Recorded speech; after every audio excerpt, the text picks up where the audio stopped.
Andres, my brother. How you doing? Out of New Hampshire, right? So Andres Yes, Aleman, you're the head coach of Rose Barbell. You're a level 2 CrossFit coach, right? yes, sir. Also a brown belt, also a father, also does rock climbing, does a bunch of stuff. So first of all, I kind of want to. I always start with the same questions, like how you got into martial arts. But I want to start this one with like, how do you have find time to do all that stuff, man? It's crazy. I think right now primarily is the majority of my time is spending it with Rose, my daughter. Okay. But in between, whenever I could get a chance, I'll go to the gym and try to do what I can. Right now, I'm also coaching at a jiu-jitsu gym, so Yeah. it kind of helps that I spend time around the hobbies that I also love doing. Right. So you teach jujitsu. You're a brown belt at Valley Jiu-Jitsu, right? Yes, sir.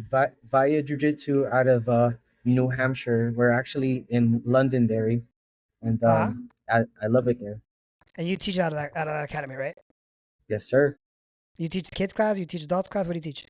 I mainly teach the kids classes. Right now, the professor Lucas Yeah. has allowed me to work and help him develop the kids, Oh, that's and awesome.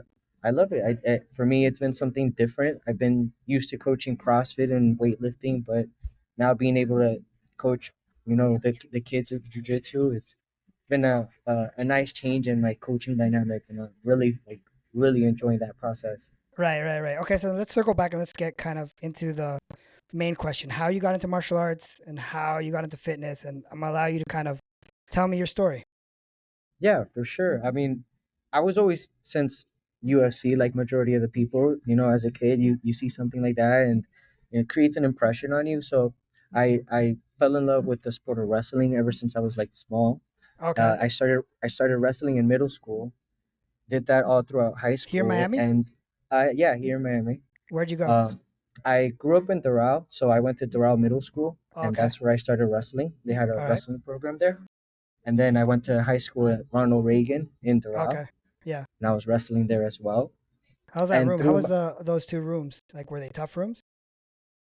not really, Doral it's a fairly new city, so it was hard to get like good training partners, and more than anything, getting people that were gonna commit to the sport. Like it, Right. it seemed like it was kind of new to a lot of people, mainly Right. because a lot of people in Doral at the beginning of Doral, it was like mainly like Venezuelans, Colombians, Yeah. Which is probably not and like the a main sport for them, right? it's not a strong sport. They're not like used to wrestling, so a lot of them played soccer.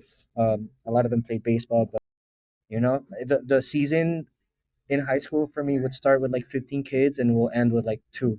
Dude, because wrestling's brutal, bro. Like, it's Yeah, not it's like tough. It's tough. It's soccer tough. or I played soccer and I did judo for a little bit. So, and I think judo is probably the most similar in terms of how to train when it comes to grappling and to wrestling. I mean, right? So judo will just beat up the Brutal, body, bro. And so I brutal, imagine brutal, that wrestling is similar, brutal, not worse, brutal. right? hundred So percent. And people and get thankfully, excited. thankfully though, even though my teammates weren't that great, my coach, the high school I went to, was able to get a coach who just moved from Michigan. He wrestled in Michigan State. Oh, He was like he wrestled for Team USA as well. oh my Uh, God, he dude. he had a few international meets, and him and I became like best friends. He literally would like pick me up to go to practice. We ended up like having a strong bond, and that is really what kept me motivated to go to that school no matter what. And that was middle school. Oh, that was high school. By the time I met him, I was already Okay. in high school. He was the high school wrestling coach. So that room was a little bit was what the Reagan one was tougher, Wa- right? way better, yeah. Having How him was as a that coach, transition for you it was. I mean, transition from from middle school to high school? Middle school wrestling to it. high school wrestling. It was completely different. I mean, the thing with me is all throughout high school I weighed like 120 pounds, so it was hard for me to find like good training partners in that Yeah. weight class. Right. It's a tough weight class to get like good Yeah. matches. But it was the coach I had, his name is Josh Box, was phenomenal. And even though he's a person that was like 220 pounds, he was still able to teach me drills and make it work. Yeah. He knew the little man's game, right? Exactly. he Yeah. I he, mean, with he that pedigree, bro, like, how are you not gonna be able incredible, to make incredible. i adjustments? got i definitely got lucky with that. Oh, that's awesome, dude. So let's keep on So with there. so through wrestling, I I had to find a way to get my conditioning better. I felt like that was an important part of the sport. And then I found a CrossFit gym in Doral. And in that CrossFit gym, it was ran by Brazilians. That's how I Okay. got introduced to jiu-jitsu. Because he Oh had shit. he had like half of the gym CrossFit and half of the gym mats. And then on the mats, he would teach capoeira and Brazilian jiu-jitsu. That's where you met did you meet somebody that had it on? You had somebody was it I think it was Tommy, You right? you had Danny, and And I know Tommy as well. Danny Soul. I met him. We'll get there we'll because get there. We'll get there. Yeah. he's definitely part of the journey. You know, Yeah. him and I became really close as well, and you know, jujitsu connects so many people. Yeah. So keep on. I'm sorry I interrupted you, man. Sorry, my No, you're ADHD kicked good. in. You're good though. But um, so then I got introduced to jujitsu and CrossFit pretty much around the same time. Um, and CrossFit back then wasn't where it is now, where it's like, you know, they have like CrossFit games and it's a big thing. People are getting paid for that.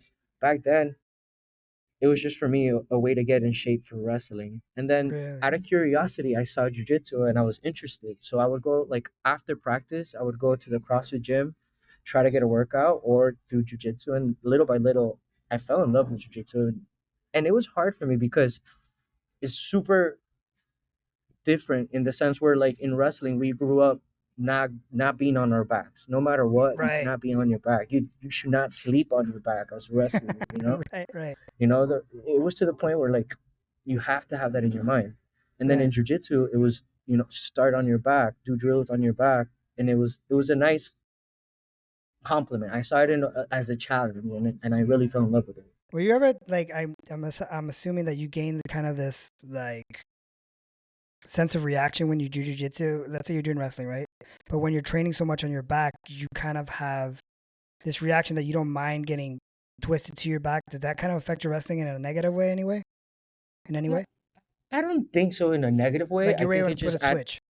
I was able to put a switch and see it as like a different dynamic, being able Okay. to be okay for a second on your back because there's ways that you could counter that, you know, counter different pins. It was good. I really enjoyed it, and then I fell in love with jujitsu as well. So I tried doing both jujitsu and wrestling throughout high school. Jesus. So you were doing. So you would go to like, for example, one of your days would be wrestling practice. I'm assuming you would go home and then you would go train jujitsu. Yep. Yeah, I mean, I was at a point where in high school, I mean, Thoral's a small city, so like I would go straight home, ride bike to the jujitsu gym, and Mm. spend the rest of the day there training jujitsu. But And I how were your mean, grades? Were you getting good grades? no, I was actually, you know, Jesus, dude. trying to keep up with everything at the same time. You know, That's there's no awesome. way I would have been able to get bad grades. My mom would have not allowed me to. My mom knew that I liked it so much that that was like the primary. Like if I would do, you know, if I would misbehave in any way, it would be like, okay, you're not gonna go to practice. And it's Right, like, right, oh, right. oh. That's good. So you started doing jujitsu and CrossFit at the same time while you were wrestling. So it kind of was all introduced, not introduced because you started in middle school, right? But at least the jujitsu and the The physical jujitsu training and at the the same time. right and the conditioning and you know being able to use a barbell and different type of movements for me it was nice. You know, uh it kept me busy throughout my entire youth. You Yeah. know, So you're in high um, school. How did you do in and high then school when you were competing? I did good by my senior year. I was able to get like district champion. I made it to regionals. Shit. I was like a runner up, and I felt pretty. You know, I felt content with that. I feel like, you know, with what I had at the moment, I did my best. Right. And after high school, I was left in a kind of in a way where I was like, damn, what do I do now? Yeah, that makes sense. Um, and I was introduced to MMA because a lot of, you know, Mm. jujitsu and wrestling and all of this, and it was at a point where, you know, MMA was growing to a point where it was like back in the GSP era. He was my favorite fighter at the time. Right, that's like the I 2009 era, right? Yeah, yep. And Yeah. I was like, okay, I want to try it out. So then I was at American Top Team for a while, and back in Doral, Yeah. one of the coaches was there, was Thiago Silva. That's the one that was in And Doral, right? yep, in Yeah. Doral. It was like right off the highway. Right. And I remember so that one. that became my spot for a bit. I was there. I liked the fact that at 125 pounds, I felt super confident. Like I Hmm. knew that that was a good weight class for me. And no matter how much someone trained MMA, I felt like, oh, my wrestling experience will be able to like keep me safe. Right. So I really like enjoyed that. I liked the process, and it was nice being able to do it with someone that was like currently in the UFC at that time. Right. Right. Um, it was like a good way to kind of like experience that. But pretty early on, I realized I did not love MMA to the point where it was something that I wanted to do for the rest of my life. Yeah, that makes sense, dude, because a lot of grapplers, they, especially in that time, right? It was kind of like this lean towards MMA when you did jiu-jitsu or you did wrestling or anything. There was definitely a Correct. lean towards that, and it's still there today. But I don't Huge, think big it's time.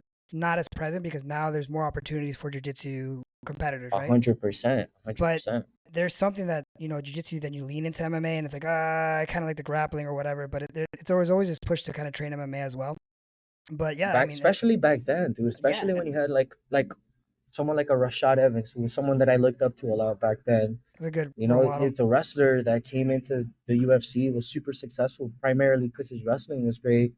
So it was like that. And if you have like a good understanding of jiu-jitsu, now you're even, so it went well. Like I had great experiences. I went like 4-0 right off the bat using mainly Wow. wrestling and jiu-jitsu. Yeah, it's the main But tool then in my MMA is last wrestling and jiu-jitsu. but then my last fight, it was totally different. Like I got exposed to the point where like, oh, like if you don't focus your entire life into this and like really sharpen up the stand up and Mm. the transitions, this is gonna be tough. And like for me, I didn't see like the reward be worth beating up my body to that point. No, I get that. Yeah, 100%. So like there was a point that you were doing good in the MMA career, and then your last fight, you were like you probably went with somebody that was gonna dedicate their life to this, right? Bro, 100%. I made the decision to go up a weight class to try that out, and this person was the reach was just significantly different, and their Yeah. stand up experience was different. So I that was the first time I had to go 5 rounds and really take hits and experience what You went there. 5 rounds. Yeah. It was Those are championship rounds, bro. yeah. I mean, it was for a belt. He was the title holder at 135 for TWC. It was in Okay. Michigan. Oh, so you So went to I Michigan to fight. all majority of my fights were in Michigan. I did a couple amateur fights in Florida, but then in Michigan, no shin guards, full MMA gloves. It was nice. That's the experience I wanted. That's the only way you're gonna Dude, get the that's most. yeah, that's real experience. You're fighting 5 rounds, bro, and that's what it Bro, was your five fifth fight. rounds. There's nothing in that I've ever done that is 5 rounds. That's as difficult as that 5 round fight. Yeah, man, and it's a fight. It's not like you're doing 5 rounds because I mean wrestling is very tiring, but 5 rounds of because when you mix Bro, all those martial arts up, it's bro, it's tough. It's it's a on the you're different ball taking it. game. Yeah, it's crazy. Different ball game. So you did that. You said no, right? And then you decided Yeah, to kind of make a correct. pivot, right? So yeah, exactly. I said no, and one of the constants that I realized that I enjoyed doing was CrossFit. So then I became a coach. Mm. With the experience that I had leading up to that point, I was like, you know what? A gym in Doral opened up, and they reached out to me, and they were like, hey, I think you would be a great fit to start running a CrossFit.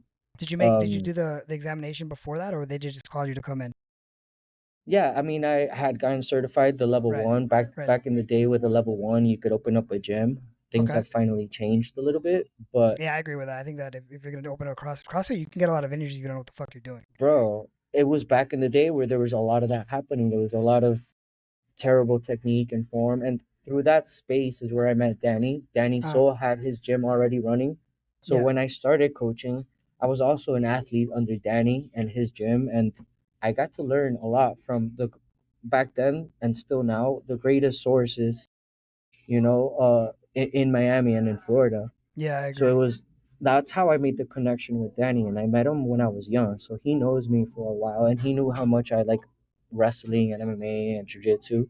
Right. Eventually, through those connections, I ended up working for Danny, and that's how we became really close. Oh, I settled. that's a good experience, man. Yeah. That's a really good So it experience. kind of goes like full circle, and then as I started working with him, I that's how I convinced him to start doing a little bit of jiu-jitsu and trying it Also, out. you were the one in his head, like, hey Yeah, man, we should yeah, build a yeah, little yeah, jiu-jitsu here, yeah. bro. Exactly, and he finally did it, and it's going great. I think So it's because of you, he has the well, I mean, it's ground game theory, but that's where it started. That was the genesis of the him wanting to genesis. put jiu-jitsu Correct, in his gym. correct. That's correct. awesome. What, you were training jiu-jitsu too, I mean, at the same time, right? At American Top Team? At the same, yeah. Back when I was already working with Danny, I was Yeah. training at a Hillian, so like I had changed a few gyms. Oh, Hillian, which Um, Hillian? Hillian in Doral, Hillian Gracie Dude, I Doral. was a Hillian too. I was at Nice, HQs. nice. Yeah, I never got to Yeah. go. I think I went to HU once, but Yeah.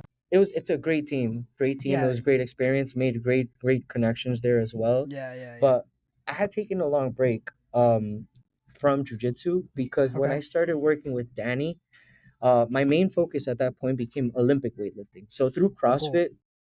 CrossFit has a lot of barbell movements, and majority of those movements are Olympic weightlifting movements. Okay. And in that sport, there's weight classes. So I really connected with that sport, and because I wrestled all throughout, middle school, Right. high school, I Right. understood that there's certain weight classes could be in my favor just because I'm a small person and I'm able to lift, a decent amount of weight.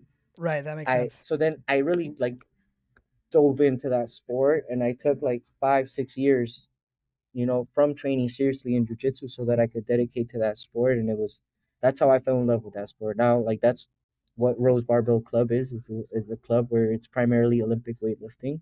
Okay. So you And focus on that's what you focus on is Olympic it's weight. I more mean, specific it's more okay. specific to like the barbell movements All in right. what CrossFit introduced to me. Okay. CrossFit is forever something that I love as well, but the sport of Olympic weightlifting is so technical, and it relates so much to what I did growing up, where you repeat, refine technique Right. to the point where you're able to maximize your lifts. So let's get into that. Let's get into that coaching element that you're in now. So Yeah, it's Olympic. It's Olympic, and you have tons of experience in all these other sports, right? And you kind of, I'm assuming you took bits and pieces from training yourself, and I try to apply that to what you're doing now, which is you're a coach, not a personal trainer, right? I wouldn't. That's not the correct term, right? not necessarily. I would Right. just What would be the consider correct term? myself a coach. I would O- just call myself a coach. I like Okay. the idea that I could coach multiple sports and being able to, like we're speaking now, bring them together. Yeah. Uh, So you started. You started. Did you open Rose Barbell? Rose Barbell Club here in New Hampshire is a club that I started, and I function out of two CrossFit gyms. Okay. So I'll spend, two times a week in one location, which is northern New Hampshire, and then in southern New Hampshire, I'll spend 2 days a week there as well. Okay. And the idea is that through those two satellite locations, I'm going to be able to meet the needs for communities that want the sport of weightlifting to grow. And so far, it's been great. I've been able to work with phenomenal athletes that are super dedicated. And in 1 year, we were able to go to nationals, get national medals, broke New England records. So since you open So, up those programs, you've already gone gone beating bro, records. incredible. And I mean, credit to them where they were able to like really absorb the sport, and they completely fell in love with it. So I'm super happy where I'm at right now, and That's I'm great, happy man. how the communities have like welcomed me and appreciate the knowledge that I bring to the table. So how do you train somebody that's like me? I've never done. Maybe I've done like one CrossFit class or maybe Olympic lifting. Maybe I've done it Yeah, without even knowing about it.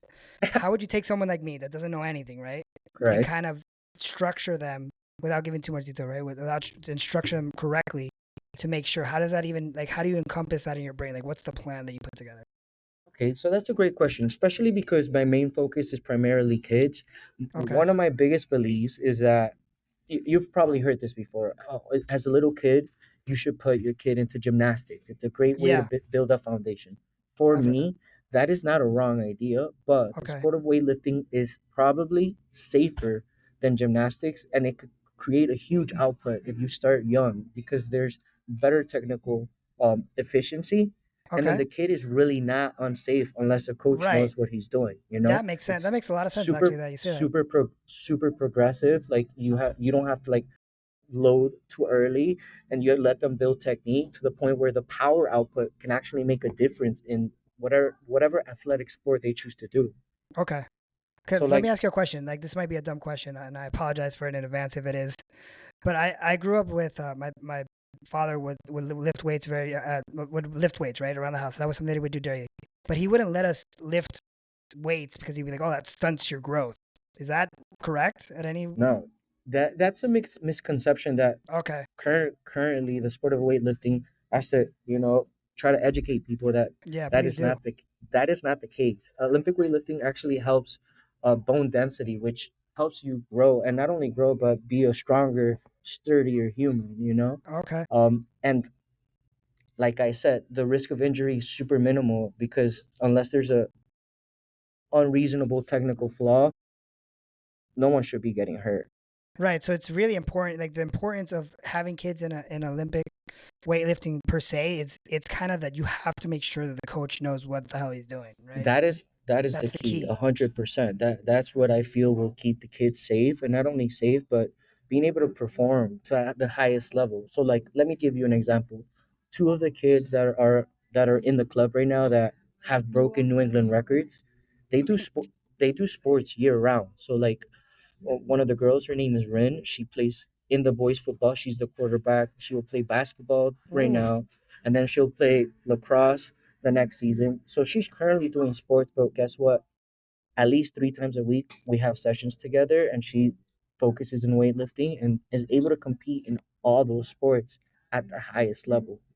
that's crazy, They man. Like that idea that she's doing so many sports and she's able to do this weightlifting program at the same time.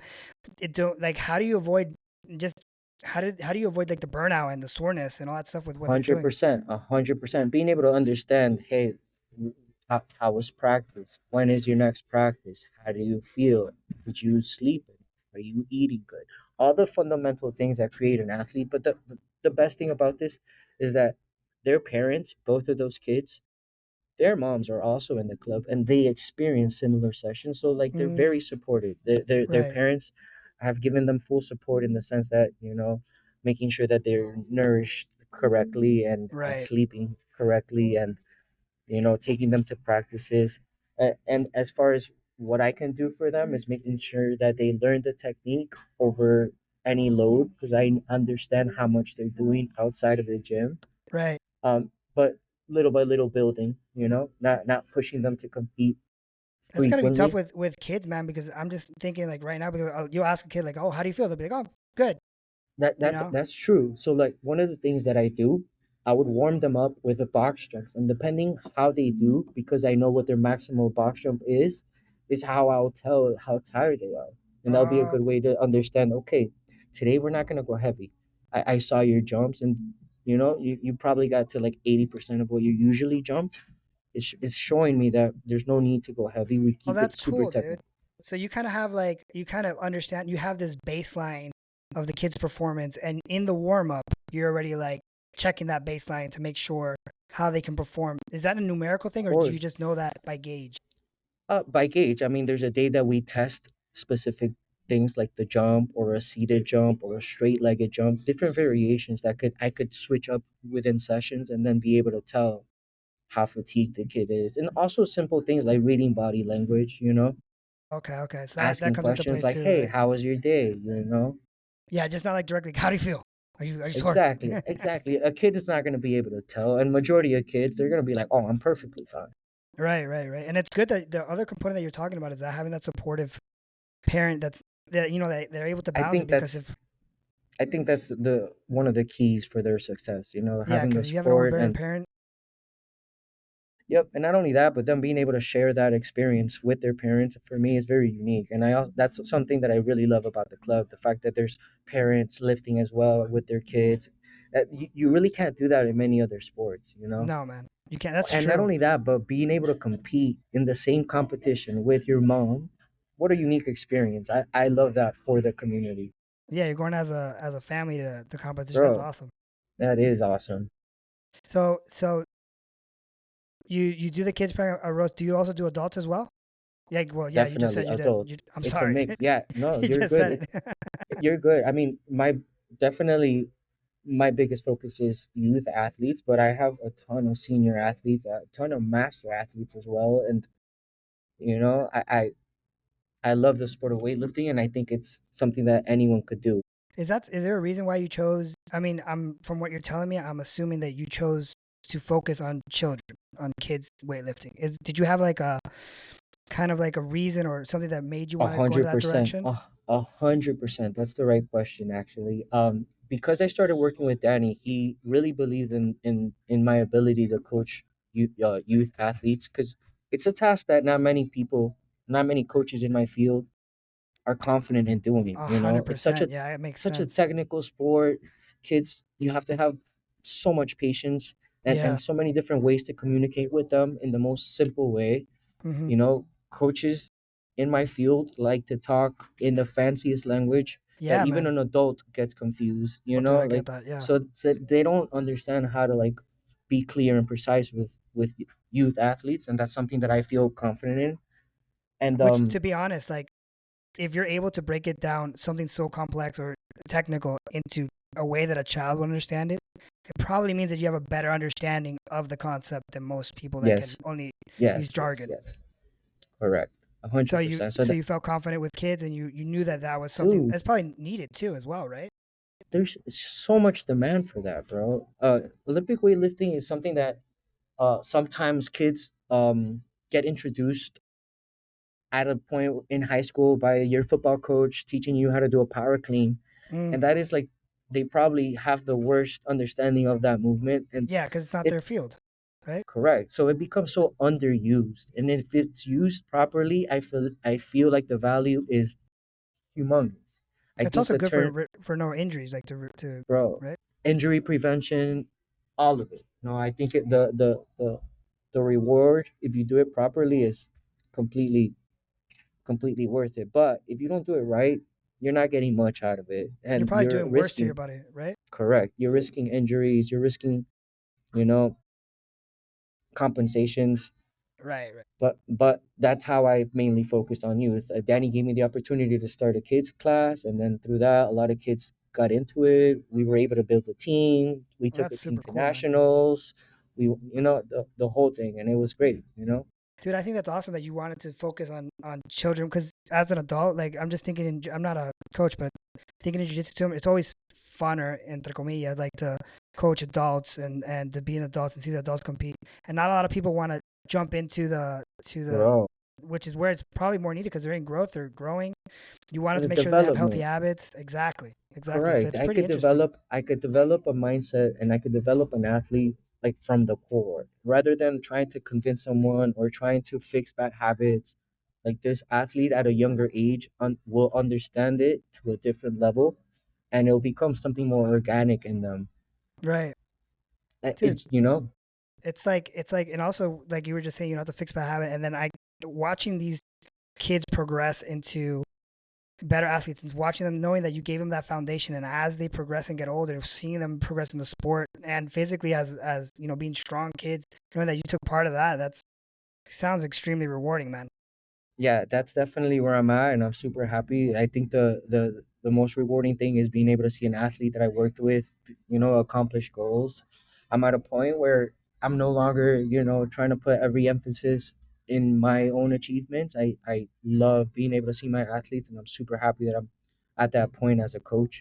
And that's important too because at least in the jiu-jitsu community, like let's say you have a full-time athlete and he's focusing on his goals and his stuff, it's taken away from the time that you can dedicate to your athletes and their growth, right? 100%, So hundred doing that percent. with kids is it's a really noble like cause, and I'm assuming it's very rewarding. Now I have a question in because you do this Olympic weightlifting, right? And I'm assuming you have athletes from different sports. How do you? Is there a way that you cater to them? Because like let's say they don't want to compete, they're just going for fitness purposes. How do you take into consideration somebody that's coming in for fitness purposes and is going to use the Olympic weightlifting for a different sport? Like how do you gauge what to do? Do you A change it hundred up? percent. 100%. Yeah, that's a great question as well. Since you asked about that, there's a kid that I have that goes to one of the locations that his primary sport is basketball. And guess what? If you do an Olympic movement, right, something like a power clean, your power output is going to help your vertical jump. They come very hand in hand. So someone like him, I don't need to particularly teach him all the movements of Olympic weightlifting, but there's some that are going to be easier for him to learn at the age that he's at that will give him a good return, that included with squats, that included with pulls, simple things that are definitely going to help his sport. And then my secondary focus with him is injury prevention. Even though he's a kid, I could have him work on knee strength. I could have him work on shoulder movement, things that are going to help him in the long term, helping him get longevity even though he's a younger athlete. Yeah, it's like you were saying that your participation in so many different varieties of sports allows you to understand the sport Correct. from The a demand of the sport from a right, different perspective and how to use everything that I've learned all together to help that athlete in particular. right. So you You know? understand the movements that they need, and you need to focus on in order. Because let's say you have the CrossFit certification, and you have the same. Let's say you have the same setup. If you don't have the experiences with the other sports, you may not have be as in tuned to what the athlete needs just by being able to understand a weightlifting program, so to speak, A right? 100%. 100%. And I think that's what has allowed me to be a little bit more effective. And I'm super happy that I could, help many athletes in different fields. So how does that like how does that work? So let's say somebody comes in for jiu-jitsu, right? Since we're Mhm. talking this sport, let's say somebody comes in jiu-jitsu. He's a competitor in jiu-jitsu, but he doesn't do anything that has anything to do with weightlifting. Do you also take into consideration the type of style that he has? Like I'm a personal believer that you should be well versed in all areas, right? But let's say they have a certain style. Do you take that in consideration as well? Like how does that work? I think someone that's primarily focused in jiu-jitsu and has never had any experience in weightlifting or any type of strength and conditioning, I think they will immediately gain benefit from variety. Things Mm. that are not related to his sport right Oh, off the cool. back are going to give him a turnover. Because Mm. if that's all he does, why are we going to try to mimic the same thing Mm. in his strength and conditioning? I think, Oh, I see what you're saying. something separate from it will give him a nice change. Is it And I kind of think like you're that building a foundation? Is that correct. Build a foundation and from there, get more specific. I think the specificity would be on how he competes and when they compete, oh, you okay. know, Okay. because at the end of the day, you're trying to cater their goals. And if they're competitors, they're trying to win a competition, Okay, they're so not maybe I'm trying. looking at it like kind of I'm looking at it in the way that you shouldn't look at it, right? That it's like, oh, this guy does this way, so we got to work on that type of movements or whatever. Correct. Because then you're just, I don't think the turnover would be as great. Right. So you got it's better to have the athlete that has it, maybe this question kind of clears up my thought process. Like if you're focusing on certain movements, does that affect the other body parts as well? Like with that, let's say you're focusing on certain muscles that you use for jujitsu, right? I'm assuming that you need to have that foundation, like you were saying, because if not, other parts of the body would be prone to injury.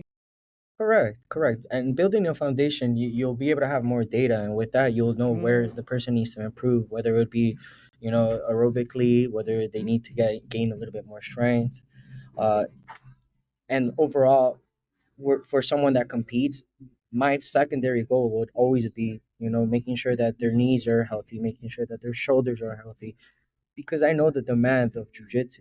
I know how tough it's going to be to keep symmetry. You favor one side, so you're rolling to the same side every session. Guess what? Your hips on the other side are probably going to be jacked up. that makes sense to me. That You know makes what I'm sense to me. saying? Right, So, like, if right, you right, build a stronger foundation, I overall injury prevention would be a primary focus, right, or a secondary. right. That makes sense. So, how does that process look like when you get an athlete? Can you kind of walk me through it? Like, what does it look like?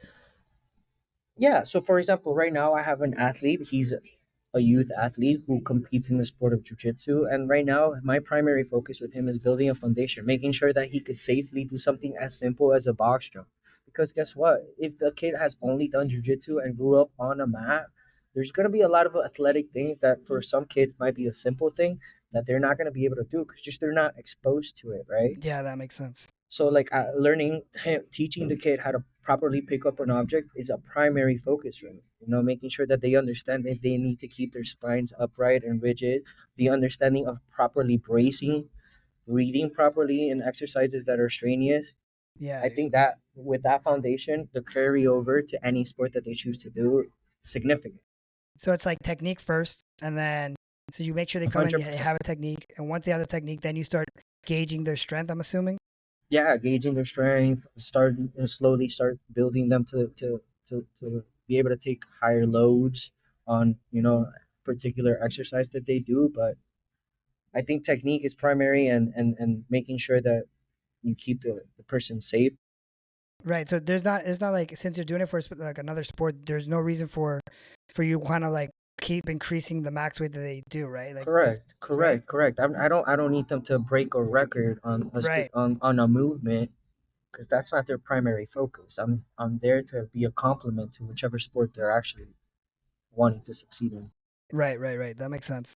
So in terms of of mixing everything that you're doing in your life, let's get a little bit like about you, right? So Mm-hmm. you do rock climbing, right? You Yeah, do you for do fun. weightlifting for fun, right? But it's still an activity, right? Like Yeah, something, dude. That's it's actually nice something I want to whenever get into. it's so fun, dude. Yeah, it looks like fun.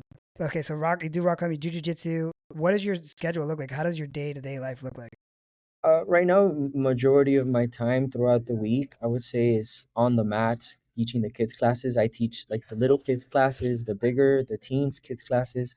And then as soon as I'm done with that, uh, after the jujitsu kids, I'll go to either of the two gyms. So like I'll coach out of Dover on Wednesday, which is the New Hampshire gym. On Thursday, I'll coach out of the Southern New Hampshire. On Friday, I take the day off from going to any of those two CrossFit gyms, Yeah, you and teach then jujitsu still. correct, and then Saturday and Sunday, I'll split my time again. I'll go up north on Sunday, and then I'll stay to the southern location on Saturday. Damn, your day's packed, bro. So it's pretty packed in the afternoon. I mean, majority of the mornings I'm with Rose, making sure she gets her Oh, workouts. that's cool. Yeah, yeah. So I love the way my schedule is right now. To be honest, being able to And your spend daughter's two, majority of right? yeah, she's about to turn two in April. Actually, April And first. She's an you have her April doing exercises and stuff, like for real. dude. Bro, for real. She goes to the gym. I have her do stability work, dude. That's cool, man. I had her walk. She started by crawling up a little ramp and down little steps that were made out of kind of like foam that the Yeah, CrossFit gyms have.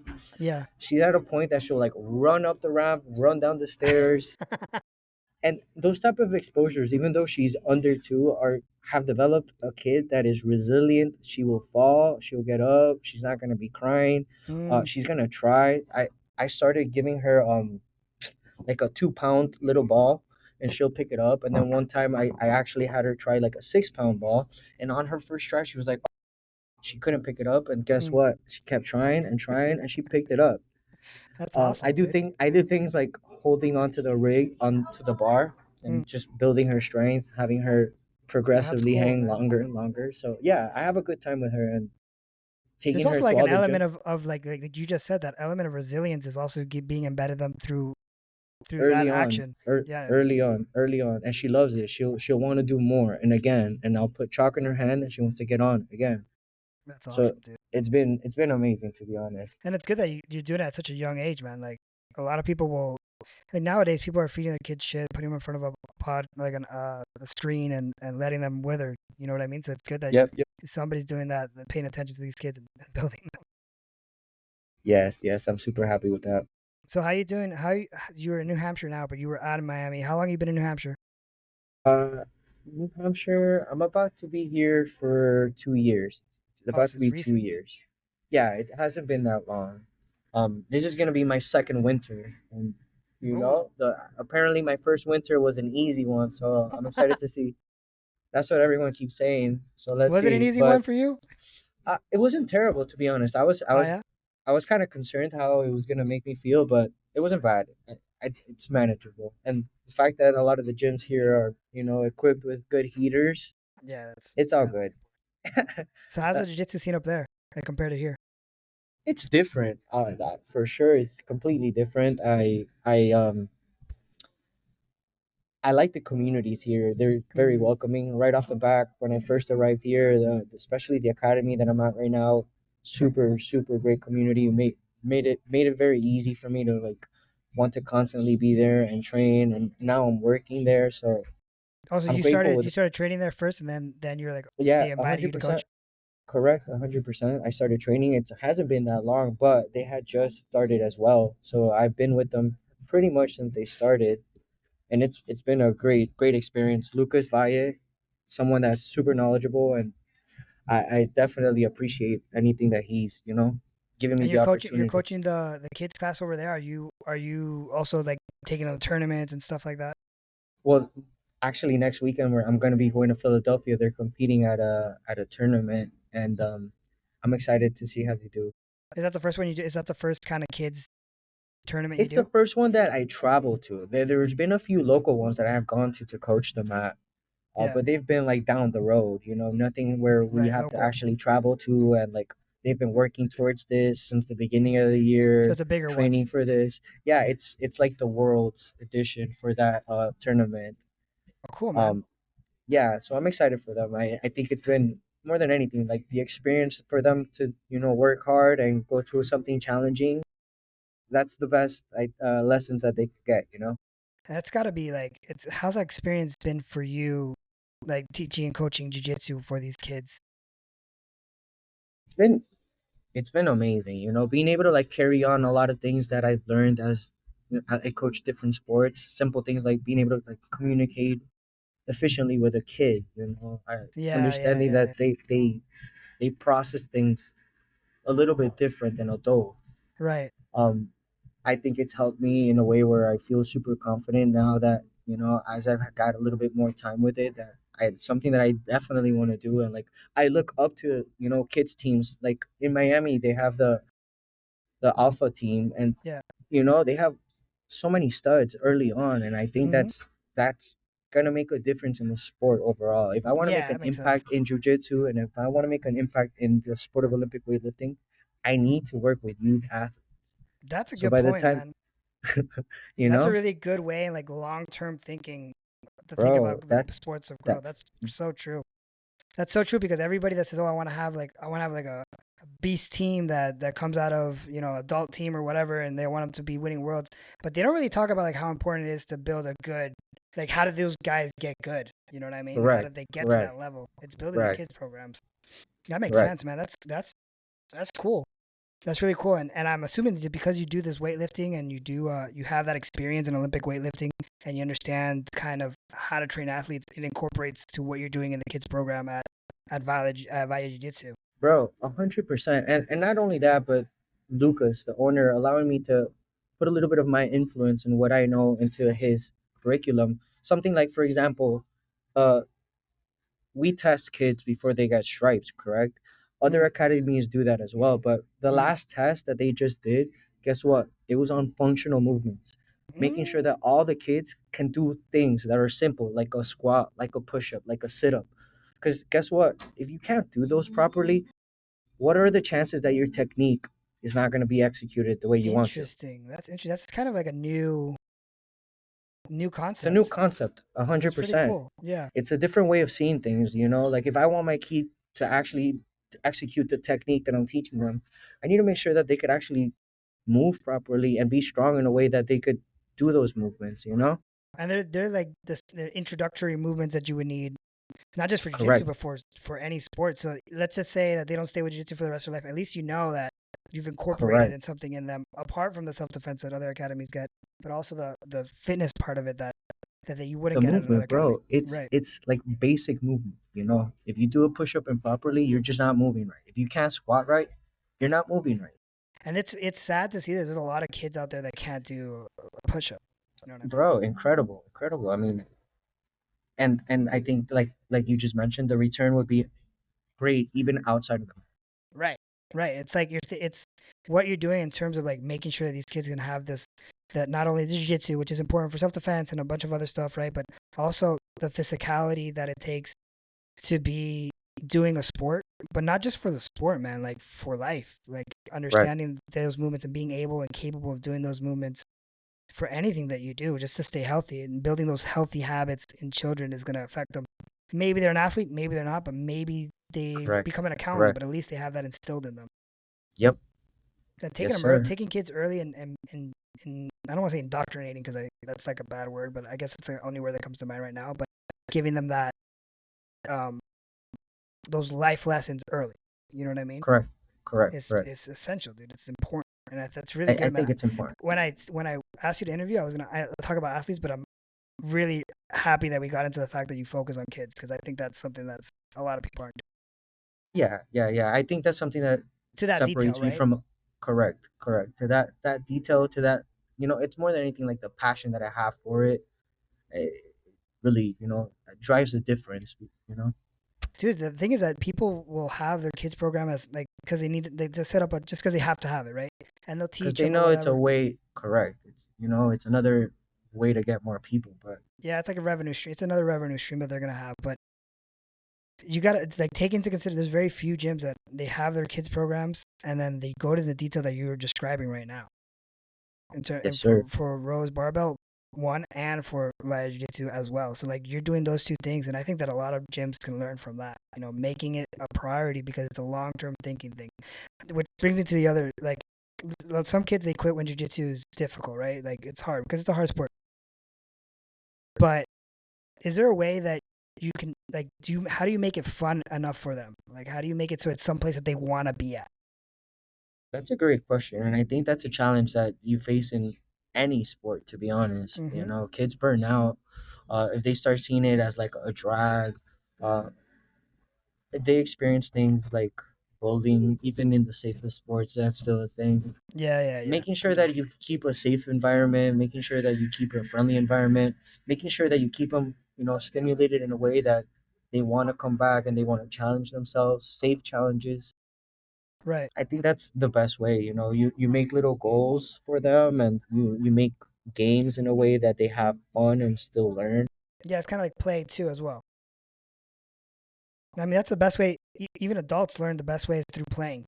It's been like Yeah, studies have hundred shown that. percent. I think so too. So if you make creative games that they can engage in and actually, because kids are competitive, Hmm. some adults are as well. But if you make it a challenge, you have them compete with each other in specific games. I think they have learned the best and been able to apply it properly. But that competitive element is also important to instill in kids for success. You know, A like hundred you percent. want your kid Yep. to be healthy, like have a healthy sense of competitive attitude towards whatever they do, because that drives success. You want it to be healthy, obviously. So Of course. if you have kids at a young age, kind of learning that that's a part of life and being competitive is okay, and it's okay to be competitive. It's okay to lose. It's okay to win, but it's always great to have an attitude that you're willing to compete for whatever it is, whether it be a job, whether it be, but they have it ingrained in them since they were young that it's just part of life. It's very important, man. 100%. And also things like making it like a team development thing as well, where Mm, like they understand that no matter what, they're a team. In the sport of weightlifting, a huge emphasis is team because it's yeah, an individual sport. You compete by yourself, but the right. team makes a huge impact in how you perform and how you prepare. And the same thing in jiu-jitsu, making sure that you want to, in a row beat your opponent, but you guys are teammates, and Right. each other's success is going to carry everyone else's success. Yeah. At the you end know of the day, you're competing. You're competing when you're competing in the sense that you want to get a submission, the other guy wants a submission. Sometimes you put yourself in bad spots, 100%. but even if you put yourself in those bad spots to learn, you're still competing Hundred to percent. get better. You need to compete in order to get better. And I'm not saying competition in the sense that you need to go to a competition and Yeah, compete, yeah, but you need yeah. to be competing against yourself, against your old goals and what you who you were yesterday. And Of the course. way that they do that in weightlifting and the Olympic weightlifting is, I'm assuming, by the weights that you have or whatever the goals may Yeah, be, right? And let's yeah, just say yeah. weights Of because course. maybe that's not the main focus. In jiu-jitsu is with the person in front of you, you got to compete with. That's how you know you're Correct. getting better, right? So man, Correct. that's pretty interesting. I'm glad that we hit all those topics. Now we have like 10 minutes left, and I kind of want to let you tell me what is it, whatever you want to promote or whatever you want to go over, what we didn't I cover. I think we covered a lot. I'm happy where we went. I'm super passionate about the kids program and the weightlifting program. I have loved the transition from Miami here. It's a completely different experience for me going from a city where I would get stuck in traffic for like for like 15 minutes every day to a Yeah, place bro. where there's no traffic. People are super friendly, and more than anything, the way that the communities here have received me, Yeah, whether it's at a CrossFit gym or a jiu-jitsu gym, it's been great. People appreciate me here, and I appreciate being, able to start something fresh. Something yeah. that's mine here in this part of the country. Is that the first time you That's open up like a your own thing, yeah, yeah, yeah, dude? yeah. That's I've such a always good been idea to do it in working, New and Hampshire. and, and for a long time I worked under Danny, so it's been credit to him. He's allowed me to be, around great coaches, Hmm. around great sources that have taught me so much, and Yeah, you being able definitely to got share it. really good a good like jiu-jitsu they call it lineage, but like I don't like you have definitely a good work experience and you've had a good experiences like teachers because I know Yeah, Danny and yeah, Danny's really detailed and he's constantly studying this stuff and yeah. And it's he good. put me in positions that allowed me to grow as well. So I'm super grateful for that, you know. And more than anything, being also I have a home in Miami every time I'm back there. You know, I love that Yeah, place. yeah, it's great. You can get out of the cold there once in a while. Yeah, I'll be back next month actually. That's good, man. That's like mid. That's like, bro, you turned into a snowbird real quick. Bro, shit. So why don't you plug your For man sure, your for sure. all your If you're stuff? ever, if you are ever in New England, please come visit me. I'm CrossFit. I'm out of CrossFit Amaskeg in Bedford. CrossFit Ever Proven in Dover. Valley Jiu-Jitsu is in Londonderry. I love that place. You should definitely try to get with Lucas Valle. He's got great experiences. Trained with a lot of great people. Um, and that's pretty much it. How can they I find love your at Rose Barbell, right? at Rose Barbell Club on Instagram, All at right, and Aleman 305 on Instagram for myself. there we go. I'm super grateful to be here. Thank you for having me. No, no, man, it's been great. So now we know if you're in the New Hampshire area for sure, and you're looking into, getting your child's instilling positive life, habits in their life, and you want them to get into being healthy and lifting and keeping themselves, you know, active, which is becoming more and Active. more difficult nowadays. You know that you got to go to Andres, man. He's already given all his information. Go check him out. This was a great conversation. Anything else you want to say, man? Thank you. I appreciate you having me. Thank you No, it so was great, much. man. You're always welcome back on. If you ever have anything else that you want to come and talk about, you're more than welcome to come and we'll chop it up for a little bit. No problem. Thank you. Thank you. I All right, bro. appreciate it. Have a good one, man.